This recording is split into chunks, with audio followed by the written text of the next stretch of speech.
Hey everyone, Jeremy Bennett here. Let's look at how powerful your mind is. Let's compare your mind to the most sophisticated man-made device ever created, the computer.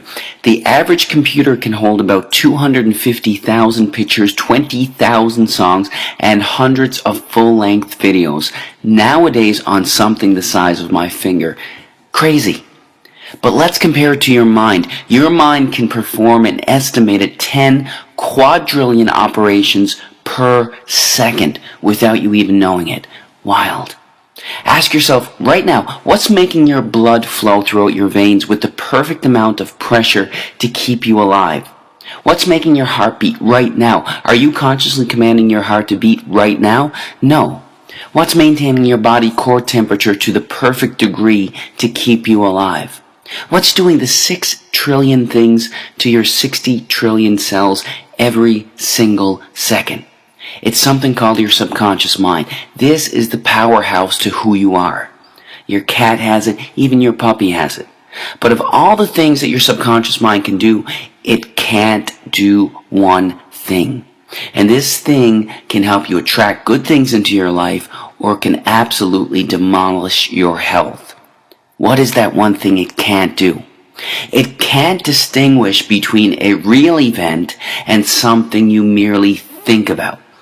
Sounds absolutely ridiculous, right? What happens when you have a nightmare? You wake up, your heart is pounding, you're sweating, and you're anxious beyond words. The nightmare existed in your mind. You weren't in any real danger at all. But your mind didn't know that. You physiologically reacted as if the nightmare was actually taking place in reality. There was a study conducted where a doctor hooked up an elite athlete, a professional skier, to a device that measured the athlete's muscle fibers. He told the skier to merely think about skiing down a hill without moving a muscle. The act of thinking about skiing down the hill actually made the same muscle fibers that would have actually fired off if he were to be actually skiing fire off from thoughts. This has been demonstrated time after time with the placebo effect.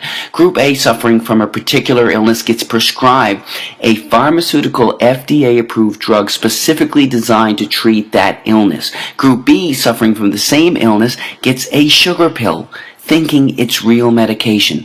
Both groups get cured. In fact, the New England Journal of Medicine published a study involving two groups suffering from the same degenerative knee disorder.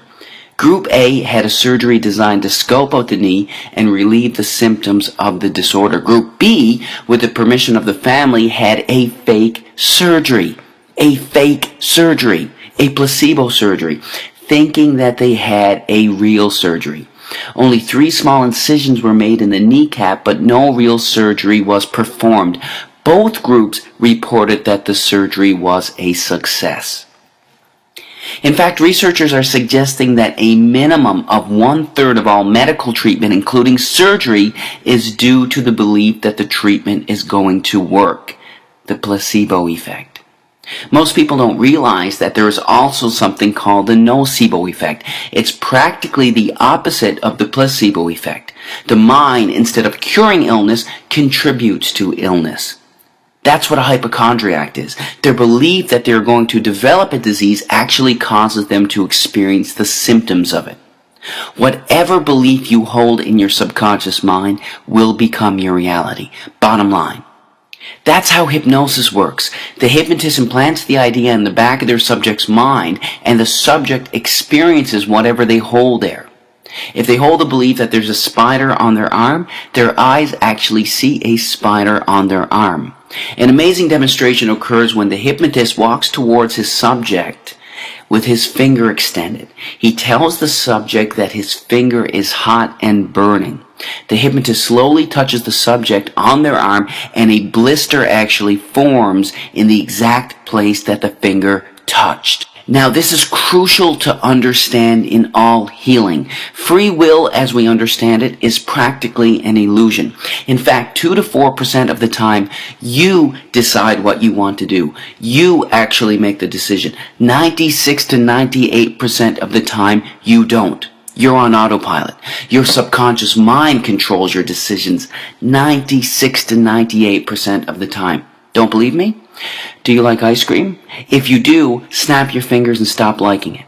Do you enjoy watching sports? Snap your fingers and stop enjoying it. You can't. 96 to 98% of the time, everything we crave, desire, and act upon comes from what we hold predominantly in the back of our subconscious minds. Whatever we hold predominantly in the back of our subconscious minds, we are attracted to in life. What happens when you buy a new car? It's the only car you see on the road for the next 2.5 weeks. You saw those cars before you bought your car, but why didn't they stand out to you? Because you didn't own that car yourself. You weren't thinking about it yourself. What you hold in your mind, you're attracted to in life. That's how subliminal ads work so effectively. They work so effectively that they are banned in over 10 countries as a way to advertise. So if what you hold in the back of your subconscious mind shapes your reality, what shapes your subconscious mind? Practically everything that you're exposed to, everything that you see, hear, smell, taste, and feel is shaping your subconscious mind. Let's look at some specifics. Television. Here's a scary stat. By the time a child finishes elementary school, that child has witnessed an estimated 8,000 simulated murders on TV. All of these extremely graphic scenes are sinking back into their minds. And don't be tricked by Hollywood or cartoons. In the most important developmental years, when a child should be taught compassion and understanding, extremely intelligent minds behind the creation of perceived harmless children's cartoons are sinking violence into the back of their minds. Don't be fooled. What are you listening to on the radio? Every single word or thought you hold in your mind has a particular vibrational frequency. Negative words or intentions have slower vibrational frequencies, and positive words have higher vibrational frequencies. This is a song by Lady Gaga called Bad Romance. Some of the lyrics are, I want your drama, I want your ugly, I want your disease, I want a bad, bad romance. Our thoughts create us. We have to be extremely careful with what we are feeding our minds. Music can be beautiful and beneficial, but it can also have a negative impact on your health. Choose wisely. When I was growing up, the most violence we had on video games was Mario and Luigi jumping over turtles' heads. This is what our youth are playing today. These gruesome, extremely graphic images are sinking into the backs of their subconscious minds, weakening their immune systems and having astronomical, gradual negative effects on their health. Nobody's saying that these games are going to cause them to pick up a gun and go shoot somebody, but these games are affecting their health. There is zero doubt about that. What happens when you gossip?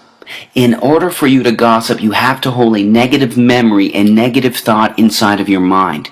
You not only think about that negative memory, you share it with the other person that you're talking to.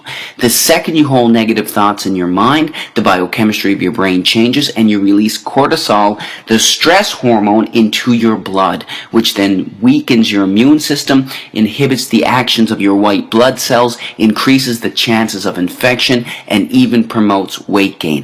All from gossiping, all from your thinking. You can't gossip without hurting yourself. Remember that. But of everything you can expose yourself to, there is nothing more important than the thoughts you hold in your mind. We have on average 60,000 thoughts a day. And the reality is, not only are most of these thoughts the same thoughts we had yesterday, but they are negative thoughts, either dwelling on something bad in the past or fearing something that could potentially happen in the future. The second we have these negative thoughts, the second we release cortisol, the stress hormone, into our blood. Our thoughts create us. Most people believe that situations cause them anxiety, stress, or cause them to be depressed. The reality is this: there is absolutely no situation in the entire universe that can cause someone to experience anxiety. None. It's your psychological reaction to the situation that can cause you to experience anxiety, not the situation itself. This is crucial to understand. Why is it that when one person skydives, their brain releases endorphins, the good feeling chemical, into their blood, while releasing cortisol into another's? It's the same situation. How can the company of one person cause excitement in one person while making another person stressed? It's because it's never the situation that causes anyone to experience anxiety, but the reaction to it. You create your anxiety, not a situation. When you truly fundamentally understand this truth, that's when you realize that you control your anxiety, not a situation. It's one of the most liberating feelings you can ever experience. If you create it, you can take it away. Your thoughts control your life. You are the creator of your everything. Choose your thoughts wisely. God bless.